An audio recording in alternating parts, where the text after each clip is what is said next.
One of the things that I haven't really talked about is the mental impact of all the challenges that I've done and all the projects that I've done over the past while. Project 555, which is the run of the length of Ireland, 50 marathons in 50 days, then the sub to 50 marathon prep. Obviously, there was a huge physical impact on the body. There was a huge toll. There was a lot of stress, some minor kind of short-term injuries after each of the challenges and during each of the challenges. But one thing that I somewhat anticipated but didn't kind of expect to be as much of a toll on the system, on the body and kind of persona, was the mental side of it. You always hear about the post-marathon blues or post-race blues for a lot of runners, for a lot of athletes, and that's very much just when like they prepare for an event or a race or competition for so long, and then once that event or competition is done, there's a huge like downer. You just feel so down, you feel so kind of numb to everything, and that's somewhat what happened with me. The first thing like was Project 555. I was prepping for that for the good guts of like 7 or 8 months. I get my body ready for my first big challenge. During the actual challenge, I was quite numb. I was just kind of pushing everything aside, just getting to the end goal, and mentally made me very strong throughout the challenge. But then like, I'm not sure if I expected to be happy or, you know, like so relieved or whatever at the finish line, but I expected to feel something. And once I got to the finish line for Project 445, I was literally numb. Like there are videos of me getting to the Mizzen head sign and I'm just sitting there. I did not feel anything. It was just completely empty, and I thought like maybe no, I'm just exhausted. I've just been pretty much on the go for 5 days straight, not sleeping. Maybe I was just like tired, but nothing really came back, like, or there's no real emotion about the entire project. Came within weeks or so, and that was somewhat weird for me. And like it partially could be from the fact that I was not happy enough with how it went. You know, I hoped to push myself a bit more to get slightly quicker time, whatever. Regardless of all of this, like there was just this emptiness, and essentially for those course of 7 or 8 months leading up to the project, there was huge anticipation, there was huge build up, there was dopamine hits from all the kind of the milestones I was hitting, and then once I got to the end, I did not feel a reward. It was almost like a dopamine crash, and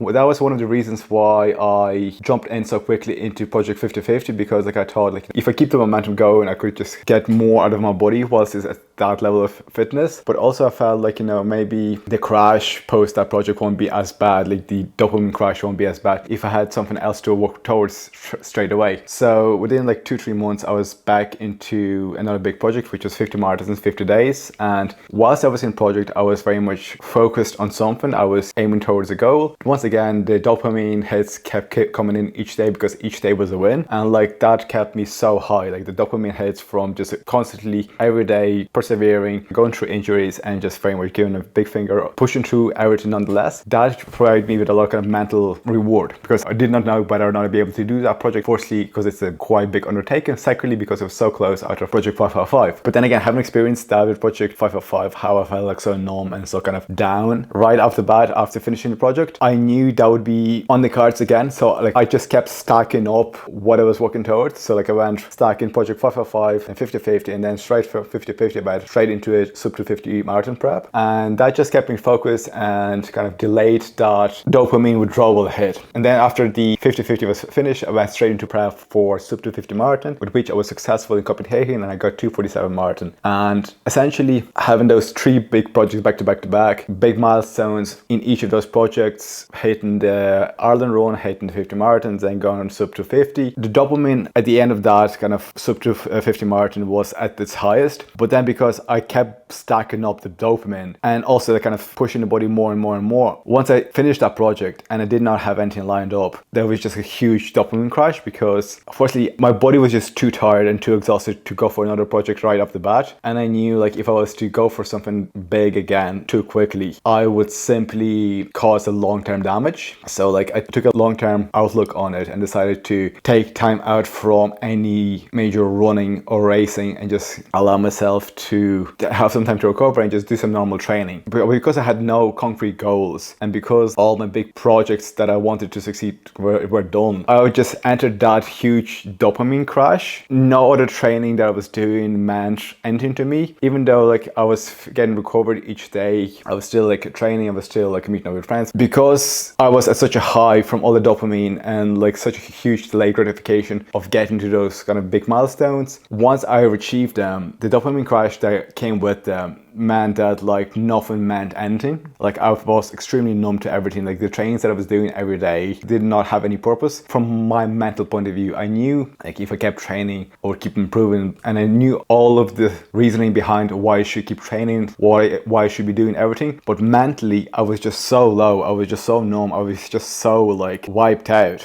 I could force myself to go to run, train, whatever, but mentally it just did not have any meaning to me. The same way it did when I was prepping for a challenge or prepping for a specific race. It literally took me a good of 3 months to finally start getting my bearings back together and again have some sort of a kind of drive and purpose behind my training sessions and kind of gather myself up again mentally and be in the right headspace to, you know, start planning something again. And then for the course of those 3 months, like nothing really meant anything. It was just complete like numbness and lowness. It was somewhat similar to the way I was feeling when I was having those health problems about 2 years ago with blood clots and being in and out of the hospital, and just like a lot of things lost meaning. And anyway, because I went through something similar enough emotion wise back then, I was able to kind of catch on and see where I'm going with that.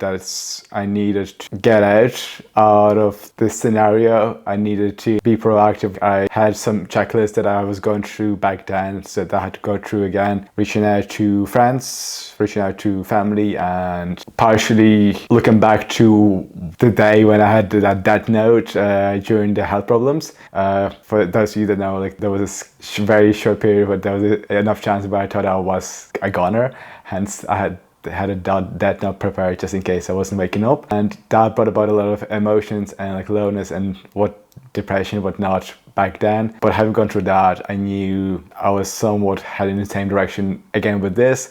So I was able to kind of rely on the way I got out of that situation in this situation, and thankfully I was able to get a grip on the situation and get back steadily to where I am now, planning again new projects, new challenges and new goals. Even though like I've heard of the post-marathon blues, post-project blues, that kind of stuff, I did not expect it to hit me as much as I did. You know, the physical side was very obvious, you know, it was very demanding undertakings, all 3 of them. The mental side during the challenges, I kind of expected that, because when you're going through a lot of kind of physical pain, physical challenges, you need mental side to push through.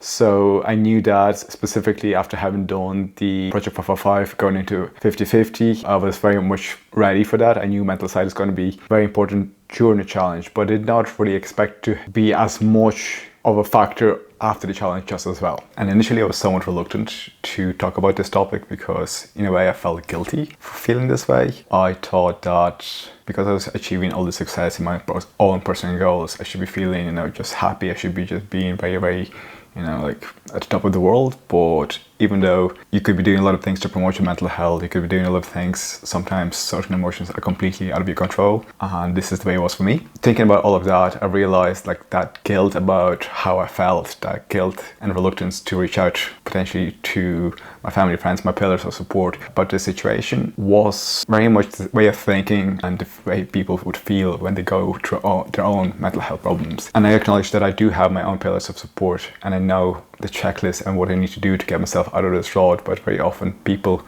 who do have this way of thinking the way I did, they would not reach out for help. They would not, you know, look to seek help from the family or friends, and they will go down that rabbit hole of just having shitty feelings without trying to, you know, get it all out.